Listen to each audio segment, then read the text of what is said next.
Top story, the National Weather Service expected in Waukegan this afternoon to determine if last night's storm was a tornado. Now this morning, some homeowners are working to clean up the damage it caused. CBS 2's Mugo Odigwe met with some of them.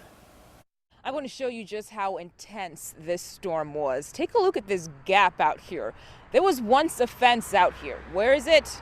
Right here on the ground. That's a little piece of that fence. On the other side, there's yet another fence, and right across from me, yes, you guessed it, another fence. All of that once stood out here, but once that storm came rolling through, it fell apart. Here for a terrifying few seconds and gone the next. The patio furniture obviously flew east, just pretty much just moved like if somebody grabbed it with the wire and just pulled it. And while I was moving this direction, the trees in the front house were moving the opposite direction. Andreas Lindano says he and his family were having dinner when they saw the first signs of the storm. And it was more worried for our son. He's only 3 months old, so we grabbed him. Like I said, we ran downstairs, but it was over so quickly.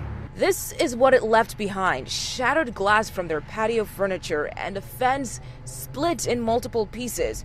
His neighbor, Maria Cifuentes, is also doing some cleanup of her own, including piles of roof shingles scattered all over the ground. The fence in the backyard, it came down and our tool shed got busted. Homeowners aren't the only ones who have work to do. Check out this severely bent fence from the Ace hardware store. Just across the street at Taco Bell, the drive-through window was shattered. Here's video of the funnel cloud over the city on Tuesday evening near the Waukegan airport. One man tells us it came out of nowhere. I did see it and I heard a lot of booming and noise. Some people were trapped in their cars when the strong winds blew debris all over. Then there's this picture of a car flipped over. Despite the damage, Lindano says he's simply counting his blessings. That's the most important thing. We're all okay. Yeah, for sure.